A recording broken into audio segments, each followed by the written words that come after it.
자, 이제 마지막 강의를 들어가도록 하겠습니다. 이제 기본서 마지막 강의인데요.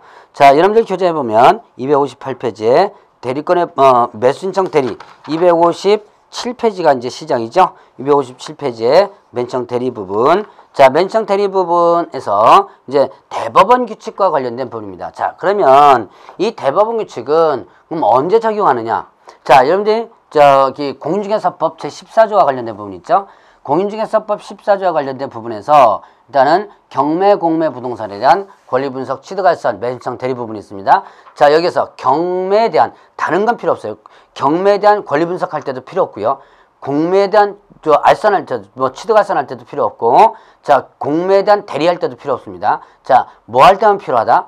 경매에 대한 매수청 대리. 자, 경매에 대한 매수청 대리할 때만 이 대법원 규칙이 필요하다라는 거 구분을 일단 해주시고요. 자, 그러면 이제 이때 대리권의 범위와 대리 대상물인데 대리권의 범위를 한번 보도록 하죠. 자, 대리권의 범위를 보게 되면 이 대리권의 범위는 일단 총 7가지가 있습니다. 자, 보증 제공하는 거, 그 다음에 또 입찰표를 작성해서 뭐한다? 제출하는 거. 자, 매각일라는 거죠. 매수 신청 보증금 제공하는 거, 입찰표 작성해 제출하는 거. 자, 했다가 떨어지면 차순위 매수 신고하는 거. 자, 그 다음에 또 하나 차순위 매수 신고도 떨어졌습니다. 그러면 보증금 돌려받아야죠. 보증하는 거다. 반환을 신청하는 거. 이런 것들이죠. 자, 보증 제공, 입찰표 작성 제출, 차순위 매수 신고, 보증 반환 신청 하는 거. 자, 그 다음에 요까지는 이제 매각 기일날 하는 거죠. 자, 근데 이제 거기에 공유자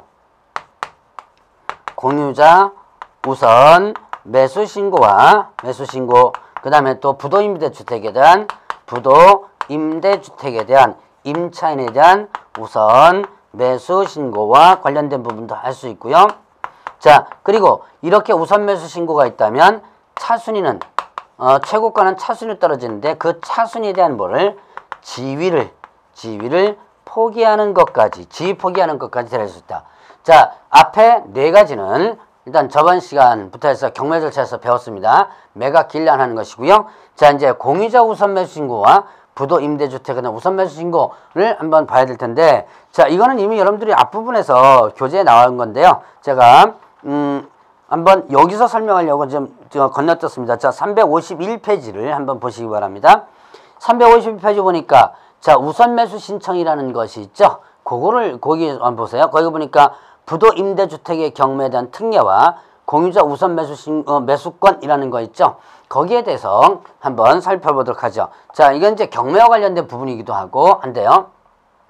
자, 여기에 지금 A, B, C 이 땅을 3사람이서 공유하고 있습니다. 자, 그럼 각각의 뭐가 있죠? 지분이 있겠죠. A의 지분이 만약에 경매가 들어온다면 이때 이 법원에서는 B와 C에게 A 소유의 지분이 경매가 들어왔다는 사실을 알리면서 통지하면서 B와 C에게 우선 매수 신고를 할 수 있도록 합니다. 우선 매수 신고라는 것은 누구보다도 내가 먼저 사겠다라는 매수 신고예요.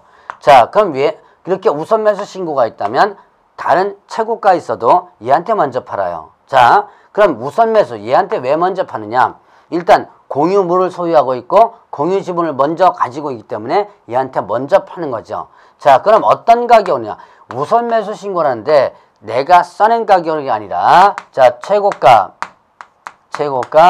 매수 신고인이 최고가 매수 신고인이 써낸 가격으로 최고가 매수 신고인이 써낸 가격으로 어떻게 하겠다? 내가 다시 사겠다라는 거죠. 자, 내가 써낸 게 아니라 어떤 가격? 최고가 매수 신고인이 써낸 가격. 그러면 법원에서는 이렇게 우선 매수 신고가 들어오면 최고가가 있더라도 누구한테? 공유자에게 먼저 팝니다. 그리고 최고가는 뭘로 떨어지냐면 차순위로 떨어지고요.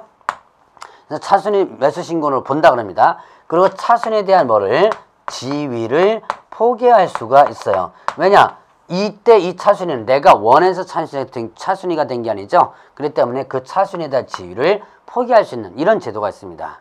자, 일단 공유자에게 우선권을 주는 거죠. 자, 그러면 또 부도 임대주택에 대한 임차인 우선 매수 신고자가 있는데 그것도 이제 내용은 똑같습니다. 여러분들 임대 아파트 있죠? 보통 이제 주공임대라고 해서 뭐 여러분들 토지주택공사에서 지는 이런 주공임대 아파트는 부도날 리가 없습니다. 이건 국가에서 운영하는 거기 때문에. 그런데 문제는 사설 임대 아파트가 있어요. 여러분들이 그러니까 민간건설 임대 아파트라는 것이 있습니다. 그런 임대 아파트들은요, 이 소규모 건설회사에서 임대 사업을 하기 위해서 짓는 것인데 문제는 돈이 없으니까 일단은 아파트를 질 때 돈을 먼저 빌려가지고 아파트를 져요. 져놓고 나서 그 다음에 어떻게 하느냐면 일단 아파트를 짓자마자 먼저 저당권을 거기다 설정해 놓습니다. 그래 놓고 나서 다시 임차인을 들이면 저당권이 앞서고 임차인 뒤로 넘어갑니다. 그래서 나중에 결국 그 돈을 못 갚게 되면 그 임대 아파트가 부도가 나게 되죠. 그럴 때 어떻게 한다? 그 임차인들이 쫓겨나게 되죠. 보증 없이. 바로 그때를 대비해서 이 임차인에게 우선 매수자, 우선 분양 받을 사람 권리가 있는 요 임차인들 있죠? 임차인에게 우선 매수할 권한을 주는 거예요. 우선 매수 신고할 권한을 주고 임차인이 우선 매수 신고하면 뒤로 똑같아요. 최고가 가격으로. 최고가는 뭘로 떨어지고 차순위 떨어진 차순위의 지위를 포기할 수 있다. 자, 요게 부도 임대주택에 대한 임차인 우선 매수 신고 제도입니다. 자, 요거를 다 한다. 대리할 수 있다. 그 지위 포기하는 것까지 대리할 수 있다는 거. 자, 그래서 350페이지에 있는 내용을 같이 한번 설명하고 다시 이제 358페이지로 넘어갑니다. 그래서 총 7가지에 대한 대리권을 행사할 수 있는데 이 범위를 벗어나서 만약에 대리권 행사하면 이거는 변호사법 위반이 됩니다. 주의하셔야 돼요. 변호사법 위반이라는 거. 자, 그러면 대리대상물은 뭐예요? 자, 여러분들 교재에 보면 대리대상물은 일단은 중개대상물과 같죠? 자, 보세요. 거기 보면 대리대상물과 중개대상물이 같죠? 그래서 자, 대리대상물은 뭐가 같다? 중개대상물이라는 거 기억해 놓으시고요. 자, 이제 등록하는 곳이 어디예요? 자, 사무소 소재지 지방법원장이에요. 매수신청 대리등록은 어디다 한다? 사무소 소재지 지방법원장에게 매수신청 대리등록을 하게 된다라고 하는 거 구분을 해보시고요. 자, 그러면 일단은 여기서 이제 그 등록 요건이 있습니다. 일단은 공인중개사이거나 중개법인이어야 되고요. 자, 그 다음에 중개사무소 개설 등록한 개업 공인중개사 이어지면 됩니다. 개설 등록한 개업 공개사야 되고 실무교육을 받아야지만 되고요. 자, 등록 신청일 전 1년 이내 경매 실무를 받아야지만 됩니다. 그 다음에 보증보험 공제 가입하는 공타가 있을 것 업무보증을 설정해 줘야지만 됩니다. 자, 업무보증 설정하라 라고 했는데요. 자, 여러분들이 여기서 보면 일단은 중개사무소 개설 등록할 때는 어떻게 돼요? 중개사무소 개설 등록할 때는 등록하고 나서 업무 개시 전까지 업무보증 설정하는 거죠. 근데 여기서는 언제 업무보증 설정하는 거다? 이때는 일단은 등록하기 전에 업무보증 매수신청 대리등록은 등록하기 전에 업무보증 설정하는 거다 라고 하는 것을 여러분들이 주의를 해주시고요. 자, 결격사유 부분 있죠. 자, 결격사유 부분을 보면 일단 매수신청 대리등록이 취소된 후 3년이 지나지 않은 자, 자, 매수신청 대리등록 취소, 등록 취소 3년 중개사법과 일단 같죠. 자, 중개사무소 개설 등록 취소되면 3년, 매수신청 대리등록 취소되면 3년 같습니다. 다만 여기서 주의할 것은 자, 중개업을 폐업하면요. 중개업을 폐업하면 매수신청 대리등록이 취소되는데 중개업을 폐업하면 매수신청 대리등록이 취소됩니다. 자, 그런데 어떻게 한다? 이 내가 잘못해가지고 취소된 게 아니죠. 그래서 자, 이 중개업을 폐업했을 때 등록 취소된 것은 일단 제외된다라고 볼 수 있고요. 그 다음에 민사집행법 제108조 4호에 해당하는 자 되어 있습니다. 민사집행법 제108조 4호란 그 밑에 잠깐 나와 있듯이 공무집행방해라든가 위계에 의한 공무집행방해라든가 공무상 비밀표시 무효라든가 이런 것, 즉 경매 절차에서 형법상 위반에 이르죠. 형법상 위반에 이래 가지고 몇 년 경과되지 않은 자, 2년이 경과되지 않은 자. 그 밑에 박스에다가 밑줄쳐놨어요. 2년. 이거 어디서 본 것 같죠? 저번 강의에 의해서 저번 강의에 뭐가 나왔습니까? 저번 강의에 자, 매수신청을 할 수 없는 자, 즉 그 경매 참가할 수 없는 자 있었죠. 경매 참가할 수 없는 자에 바로 그 경매 절차에서 형법상 위반의 의의로 2년이 확정 판결받은 뒤에 2년이 경과되지 않은 자 한번 구분했던 적이 있었습니다. 자, 그래서 그거를 여러분들 조심하시고, 이건 당연히 입찰에 참가할 수 없으니까 대리행위도 못한다는 얘기죠. 자, 그리고 디귿, 리을, 미음은 중개사법 내용과 같으니까 여러분들 한번 눈에 익혀보고 넘어가시기 바랍니다. 자, 이제 구비 서류는 여러분들 그렇게 정리할 필요가 없고요. 자, 뒤로나 보니까 이제 그 360페이지에 등록 수수료가 있어요. 자, 등록 수수료는 얼마죠? 공인중개사의 경우 2만원, 그 다음에 법인인 경우 3만원, 정부 수입인지. 자, 여러분들이 혹시 뭐 여외지만 인지하고 증지하고 또 구분하세요? 이거 구분 못하는 사람이 의외로 많더라고요. 수입인지, 수입증지 이렇게 표현하거든요. 수입인지는 국가에서 발행하는 것이고 인지세법에 의해서 만드는 겁니다. 그러나 증지는 지방자치단체에서 발행하는 것을 증지다라고 볼 수 있죠. 어쨌든 정부 수입인지로 납부해야 되고, 자, 그러면 이제 이게 등록 신청을 하면 며칠 이내 통지하라고 그러냐면 14일 이내에 통지하라고 합니다. 그리고 종별을 달리하여 업무라고 할 때 이때는 등록 신청서를 다시 제출한다. 이건 중개사법 내용과 같죠? 종별을 달리하여 업무라고 할 때는 등록 신청서 다시 제출한다. 이때 등록증은 반납하고요. 이미 제출되어 변동사항이 없는 서류는 제출하지 않을 수 있다 그랬습니다. 자, 그 다음에 이제 등록증 대리 등록한 자에게 등록증을 교부하고 뭐 한다. 그 매수청 대리 등록대장이 있습니다. 매수청 대리 등록대장에 기재를 하도록 하고 있고요.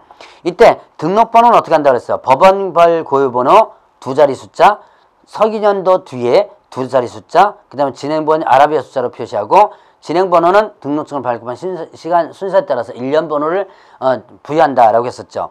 그리고 잊어버린 걸 못 쓰게 된 경우에 등록증 재기업을 신청할 수 있다는 것도 중개사법 내용과 같고요. 자, 이제 게시 의무가 있죠. 여러분들 360페이지 보니까 게시 의무, 등록증, 그 다음에 또 매수청 대리 수수료표, 그리고 또 보증 설정 서류, 이렇게 해서 세 가지는 사무소에 보기 쉬운 곳에 게시하라는 부분이 있습니다. 자, 그리고 행정정보의 제공 요청 있죠. 행정정보의 제공 요청, 이거는 누가 누구에게 가는 걸지 여러분들 잘 한번 보셔야 돼요. 자, 정보 제공 요청을 했었는데, 자, 요청을 했었는데 누가? 법원행정처장이 누구에게? 자, 국토교통부 장관, 그 다음에 또 시, 군, 구청장, 그리고 또 공인중개사 협회에게 이렇게 했습니다. 자, 법원행정처장이 이거 시도 법원장이 지방 법원장이 그러면 틀립니다. 법원행정처장이 누구에게? 국장 시군구 협회입니다. 여기에 시도 지사가 들어가면 틀려요. 조심하시기 바랍니다. 자, 요거를 중심으로 해서 여러분들 좀 기억을 해 놓으시고요. 자, 그 다음에 실무교육 있습니다. 실무교육은 어떻게 돼요? 등록 신청일 전 1년 이내, 1년 안에 실무교육을 받으러 했죠. 자, 다만 폐업하고 나서 1년 이내 다시 등록, 그 다음에 실무교육 받지 않는다라는 내용이 있고요. 자, 실무교육 시간이 32시간 이상 44시간 이내입니다. 자, 여러분들 중개사법에서 이제 실무교육 시간이 어떻게 돼요? 28, 32였죠. 28, 32. 근데 매수 신청 대리 등록 관련된 실무교육 시간은 뭐 어떻게 된다? 32, 44. 요거 시간 차이가 나니까 여러분들 기억하시고요. 실무교육은 평가가 포함되어 있고 시간, 교육 과목 이런 것들은 예기로 정한다 그러는데요. 자, 여기에서 보면 실무교육 대상자가 나옵니다. 대상과 교육기관의 지정 부분이 나와요. 요 두 가지. 자, 실무교육은 두 가지를 중점으로 일단 기억하라. 자, 뭐 32시간에서 44시간 시간도 여러분들 기억해야 되고 1년 이내 받아야 된다는 것도 기억해놔야 돼요. 근데 이제 그거보다 더 중요한 부분들은 일단 실무교육과 관련된 부분에서 법인에 있어서는 누구만 받는다? 대표자만 받는다. 자, 법인에 있어서 사원 임원이 모두 받는 거 아닙니다. 사원 임원이 모두 받는 게 아니고 뭐만 받는다? 대표자만 받는다. 자, 그래서 대표자만이 실무교육을 받는다. 자, 사원 임원이 다 받는 게 아니고 누구만? 대표자만 받는다는 거 주의해 주시고요. 자, 그 다음에 또 이 실무교육의 교육기관을 지정하는 자가, 지정권자가 있습니다. 지정권자는 누구? 법원 행정처장입니다. 자, 법원 행정처장이 교육기관을 뭐 한다? 지정한다. 요거는 여러분 좀 기억을 해 놓으셔야 돼요. 자, 법원 행정처장이 뭐 한다? 교육기관 지정한다. 이거를 지방법원장이 지정한다 그러면 틀리다라고 하는 거 조심을 해보시기 바랍니다. 자, 요 정도까지만 여러분들 실무 기억 부분을 기억하시고, 그 다음에 이제 그 지정받을 수 있는 지정 기관들이 바로 이제 전문대학으로서 부동산 관련 학과 개설된 학교라든가, 그 다음에 또 협회, 여기서 지정받을 수 있죠. 자, 그 다음에 손해배상 요건. 자, 그래서 손해배상 고의 또는 과실로 위임인에게 재산상 손해 발생했을 때 손해배상 책임이 있다. 자, 고의 또는 과실만 있습니다. 자기 사무소를 다른 사람의 뭐 위임의 장소로 요거는 일단은 없어요. 그래서 사무실을 빌려준 건 없고 고의 또는 과실만 있죠. 자, 그 다음에 또 그러니까 손해배상을 해주기 위해서 보증보험에 가입하거나 공탁, 공제 가입해야 된다 그랬죠. 언제까지? 등록 신청 전에 해줘야지만 됩니다. 그러니까 맨청 대리인이 되고자 할 때, 그러니까 시점이 어묵의 시간이 아니라는 거 기억해 주시고요. 법인의, 자, 금액은 중개사법과 거의 이제 여기서 같습니다. 금액은 일단 법인의 주된 사무소 2억, 분사무소 1억, 그 다음에 공인중개사인 개업중개사 1억 이상 설정을 하라. 그리고 공탁은 어떻게 돼요? 3년 이내 회수할 수 없다. 그리고 위임받은 개업중개사는 설명하라 그랬습니다. 관계사본 교부자료를 했어요. 뭐에 대해서? 보증금액, 보장, 기간, 이런 건 설명하고 증서사본을 교부자료를 그랬습니다. 자, 그 다음에 이제 보증을 다른 보증으로 변경하자 할 때 효력이 있는 기간 중에 보증이 만료되면 만료일까 다시 가입하라. 이건 뭐 중개사법의 내용과 같고요. 자, 그 다음에 손해배상금 청구, 손해배상금 지급할 때 위임인이 직접 어디로? 보증기관으로 가가지고 하는데, 자, 손해 청구할 때는 손해가 났다는 증명서 가지고 가자면 되죠. 그래서 판결문에 이거 가져가야 되고요. 자, 그 다음에 또 보증보험 공제로서 손해배상을 해주면 10원 이내 다시 가입해야 되고, 공탁은 부족한 거 10원 이내 보전하라. 자, 요까지는 여러분들 손해배상과 관련된 부분은 거의 중개사법 내용과 같습니다. 자, 그거만 금액도 여러분들 같죠. 자, 공제사업, 그러니까 공제사업도 중개사법과 거의 같습니다. 그래서 협회에서는 지금 공제사업을 할 수 있다. 매수 신청 대리 관련된 보증 설정을 위한 공제사업을 할 수 있다. 자, 그러면 공제 그 사업 범위라든가 공제에서 승인 이런 것들은 내용이 똑같습니다. 자, 똑같고요. 자, 그럼 이거 거기서는 요거 하나만 잠깐 보고 넘어가죠. 여러분들 교재 364페이지 보니까 뭐가 나오냐면 운영실적 공시라는 게 있어요. 운영실적 공시에서는 매 회계연도 종료 후 며칠이라 그랬어요? 자, 2개월입니다. 2개월. 자, 이걸 왜 제가 비교하느냐? 이걸 얘기하는 이유가 중개사법에는 어떻게 한다? 중개사법에는 이거는 운영실적 공시를 매 회계연도 종료 후 3개월이라고 되어 있습니다. 3개월인데 여기서는 몇 개월이다? 2개월. 그것만 차이가 날 뿐 내용은 다 똑같아요. 아주 똑같습니다. 다만 또 하나가 이제 관리감독관자가 틀리죠. 그 중개사법의 공제사업에 대한 부분은 감독관자가 국토교통장관이지만 요거는 감독관자가 법원행정처장이죠. 그것만 틀릴 뿐 내용은 아주 똑같으니까 그냥 같이 한번 쭉 읽어보고 넘어가시면 됩니다. 자, 그러면 이제 그 364페이지에 보니까 대리행위 방식이 있어요. 자, 대리행위 방식. 자, 대리행위를 할 때마다 뭐하라? 대리권을 증명하는 서면을 제출하라. 자, 대리권을 증명하는 서면이 뭐가 있다? 대리권을 증명하는 서면은 참 당연히 뭐가 있어요? 위임장이 있겠죠. 위임장에다가 위임인의 인감증명서가 들어갑니다. 여기 인감증명서 들어가요. 어지간한 저 공적인 부분에 인감증명서 안 들어가는데 여기 인감증명서 들어간다는 거 구분해 보시고요. 자, 여기서 조심할 것은 신분증명서 사본이 안 들어간다는 거. 위임했을 때 인감증명서 들어간다는 거 조심하시고, 자, 그 다음에 대리등록증 사본 들어갑니다. 대리등록증 사본. 자, 그 다음에 법인에 있어서는 자, 대표자 자격을 증명하는 문서를 같이 첨부해 줘야 돼요. 자, 왜 그러냐? 매각장소에 개업공개사가 직접 출석해야 되는데 법인은 누구가 출석해야 되느냐? 대표자만이 출석합니다. 법인은 누구만이 출석한다? 대표자만이 출석한다는 거. 그걸 여러분들 조심하시고요. 자, 그래서 이렇게 위임장, 그 다음에 또 인감증명서, 그 다음에 또 대리등록증 사본, 법인은 대표자 자격을 증명하는 문서를 제출한다. 자, 그러면 매각장소에 직접 출석하라 그랬죠? 그리고 이제 사건 카드와 관련된 부분이죠. 사건 카드. 자, 여기서 개업공개사는 매수 신청 대리등록한 개업공개사는 일단 사건 카드를 사무소에 비춰놨다가 위임받게 되면 사건 카드를 어떻게 한다? 사건 카드를 작성해서 그 다음에 뭐예요? 작성해서 일단은 보관을 합니다. 자, 사건 카드를 작성해 보관하는데 몇 년간 보관한다? 5년간 보관한다. 이렇게 됐어요. 사건 카드를 작성해서 보관한다. 조심할 것은 이거는 위민에게 뭐 하는 거 아니다. 위민에게 교부하는 서면이 아닙니다.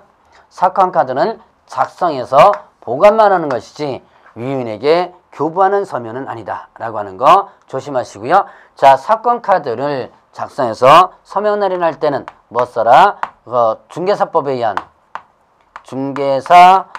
의한 뭐를 등록된 등록 인장을 사용하라 라고 되어 있습니다. 그리고 사건 카드에 기재되는 사항이 있어요. 하나는 꼭 기억해 주셔야 돼요. 자, 보수액을 기재하라. 자, 사건 카드는 요까지만 여러분들이 구분하면 됩니다. 사건 카드는 위임받게 되면 일단은 작성해서 뭐 한다? 보관 몇 년간? 5년간. 그리고 이거는 뭐 하는 것이 아니다? 교부하는 위민에게 교부하는 서면이다.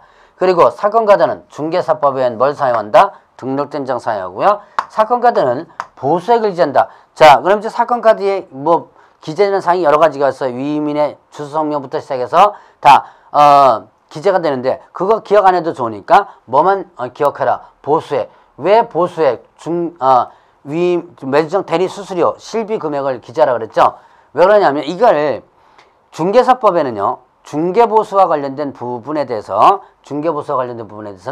확인설명서에 기재하는 것이지 확인설명서 기재하는 것이죠. 이거는 사건 카드에 기재한다는 거. 그걸 여러분들 일단 조심하시고요. 자, 그러면 이제 확인설명 부분이죠. 확인설명 위임받은 경우에는 자, 성실 정확하게 설명하고 근거자료 제시하라 그랬습니다. 자, 그다음에 그때 그 확인설명 사항이 있습니다. 자, 확인설명 방법은 성실 정확하게 설명하고 근거자료 제시하라 그러는데 그 확인설명의 사항이 4가지가 나와요. 표제경부. 자, 표제경부 일단 표시 한번 해보세요. 자, 여러분들 교재 표하면 뭐예요? 표시 및 권리관계, 제한사항, 경제적 가치, 부담 인수에 될 권리 등 사항.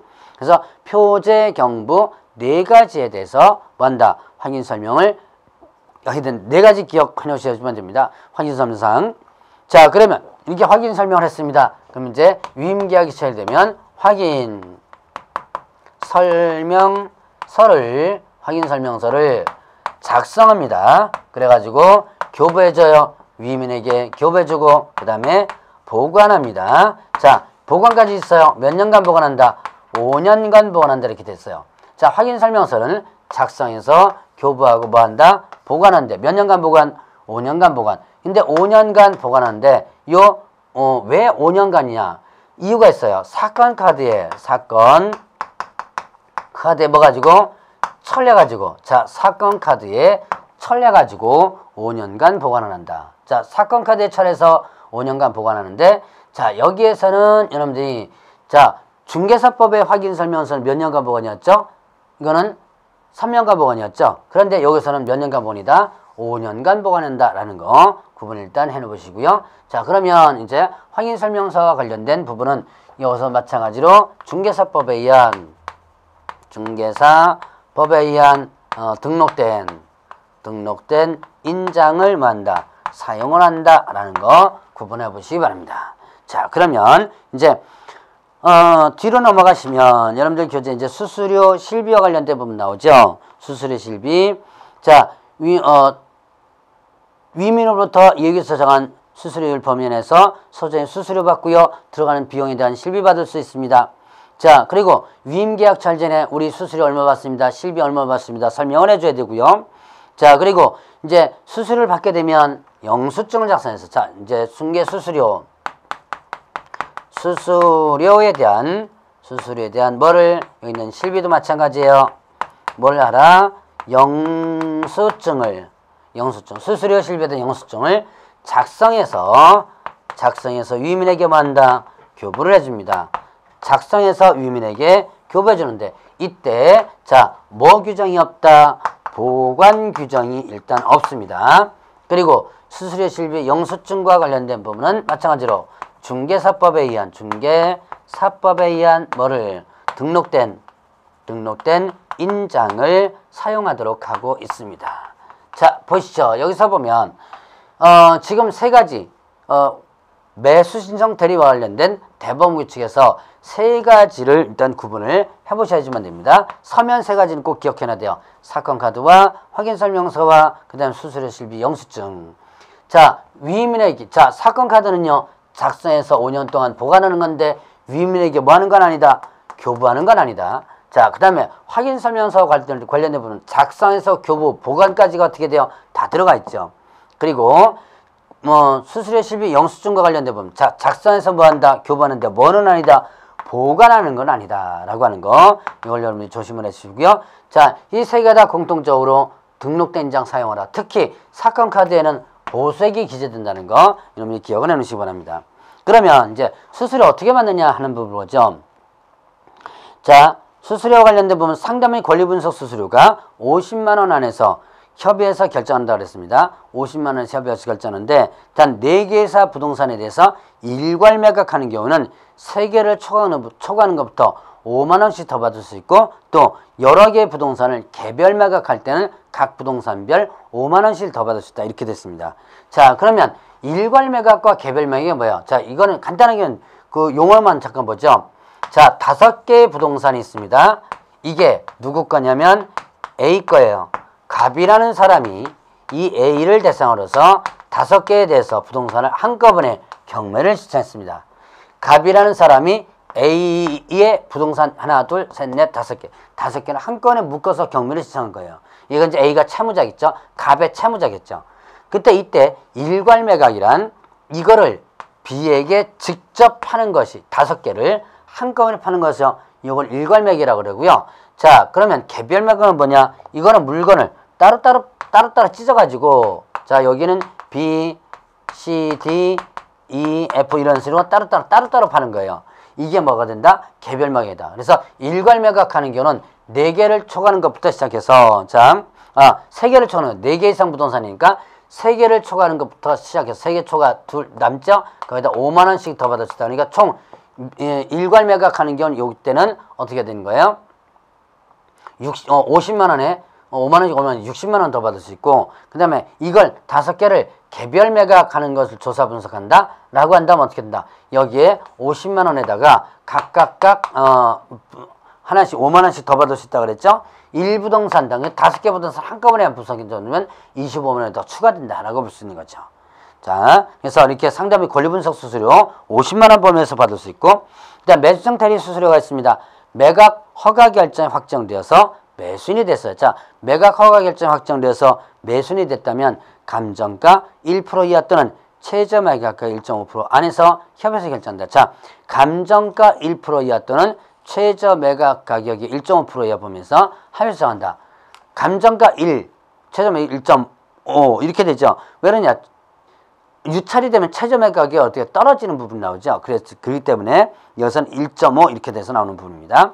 자, 그러면 이제 최고가 매수인권 또는 매수인이 되지 못한 경우는 어떻게 한다? 50만 원 안에서 협의해서 받을 수 있고요. 자, 그 다음에 또 실비는요. 30만 원 안에서 협의해서 받을 수 있도록 하는데 실비 같은 경우는 이거는 특별한 비용 예를 들어서 자 일반적인 비용인 통상의 비용인 등기상증명서 비용이라든가 근거리 교통비는 수수료에 포함되는 것이고 특별한 비용인 원거리 출장비라든가 원거리 교통비 이런 것만 일단 받을 수 있다는 얘기예요. 자, 그러면 이제 의무금쟁이 나오죠.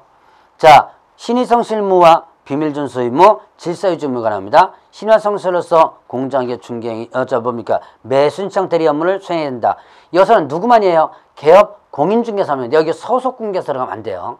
소속공개사 들어가면 안 되고 비밀준수 의무 마찬가지로 개업공개사는 자, 개업공개사 등은 이런 식으로 하면 안 됩니다.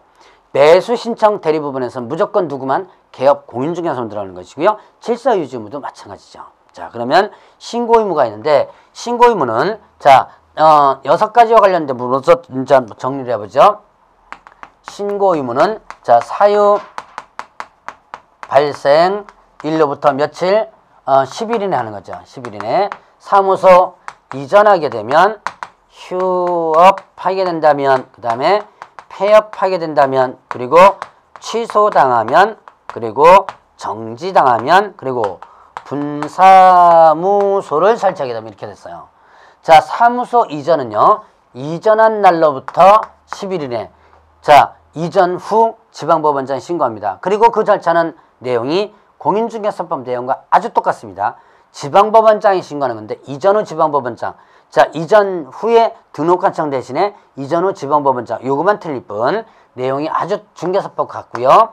그럼 이전 후 지방법원장에 신고하면 이전 후 지방법원장에서는 자, 등록증 다시 교부해주고 이전 전 지방법원장에게 서류 송부 요청 안에서 송부되는 거 내용 똑같습니다. 자, 휴업, 폐업은요. 이거는 중개업에 대해서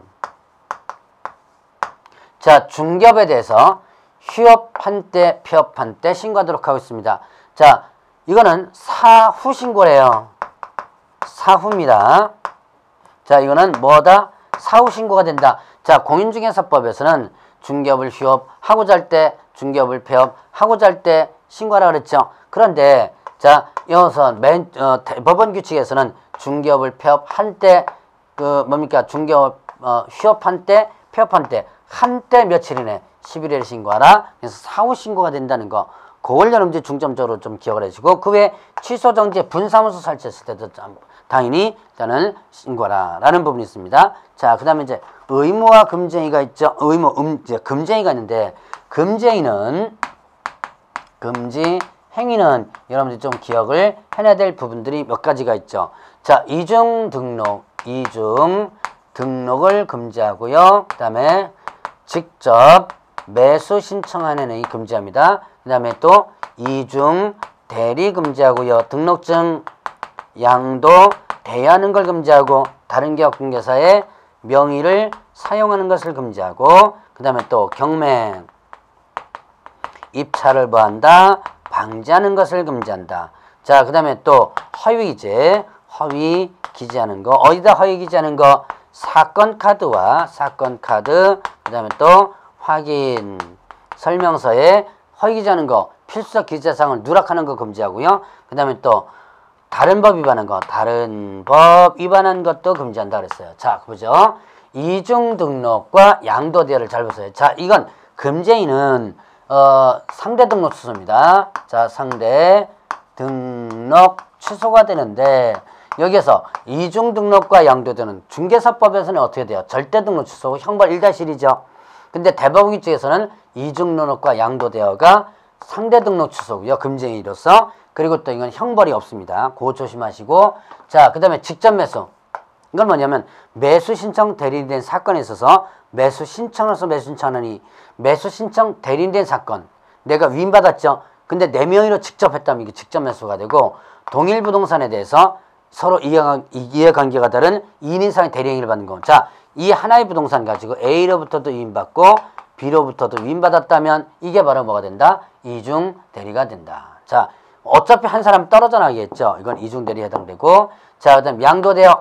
그 다음에 자, 다른 개업공사 명의사용 경매철방이 다 금쟁이 된다. 특히 이중등록 양도대여가 금쟁이에 포함된다는 거 기억해 놓으시고요. 자, 그러면 이제 지도감독과 관련된 부분이죠. 법원행정처장은 누구를 지도감독하느냐. 자, 이거 잘 보세요. 법원행정처장은 협회를 지도감독하는 것이고, 자, 그 다음에 지방법원장은 누구를 감독한다? 지방법원장은 일단 협회의 시도지부와 대리등록한 개업공개사를 지도감독합니다. 다시 한번 법원행정처장은 누구를 지도감독한다? 법원행정처장은 일단은 협회를, 그리고 지방법원장은 협회의 시도지부와 대리등록한 개업공개사를 지도감독한다는 거. 그러니까 대리등록한 개업공개사든 지도감독권한은 지방법원장에만 있다는 거 구분해 주시고요. 이 지방법원장은 이런 지도감독을 협회의 시도지부와 지원장에게 위탁할 수 있는 근거 규정도 있습니다. 자, 그럼 지도감독했다가 등록이 이제 행정처분하게 되는데 행정처분은 등록 취소와 업무정지가 있고 등록 취소 절대 상대 등록 취소가 있고 업무정지도 절대 상대 업무정지가 있어요. 자, 일단은 절대 등록 취소 사유를 보자. 자, 등록 취소는 당연히 지방법원장이 하는 것이고, 자, 그러면 공인중개사법. 자, 중개사법에 의한 뭐가 됐을 때 결격 사유에 해당될 때, 그 다음에 또 폐업을 했을 때, 그리고 또 취소당하면, 그리고 또 등록 당시, 등록 당시에 자 대리와 관련된 결격 사유 자 그 다음에 대리와 관련된 등록 요건을 갖추지 못했을 때 이렇게 한번 구분합니다. 자 결격 사유에 어떤 결격 사유예요? 중개사법의 결격 사유입니다. 중개사법에 의한 결격 사유에 해당된다면 이때는 어떻게 돼요? 그럼 당연히 중개사법에 의한 결격 사유가 되면 등록이 반드시 취소되겠죠. 중개사법에 의해서. 그럼 중개사법에서 등록이 취소되면 당연히 매수 신청 대리 등록도 또 취소돼야 되니까 아예 중개사법에서 취소되기 전이라 하더라도 그 대법원 부분에서 맨정 대리 등록을 취소시키겠다는 얘기죠. 자, 그 다음에 폐업하면 취소당하면 등록 중개업과 관련된 등록이 없어지죠. 그러니까 매수인자 대리 등을 취소시키겠다는 얘기예요.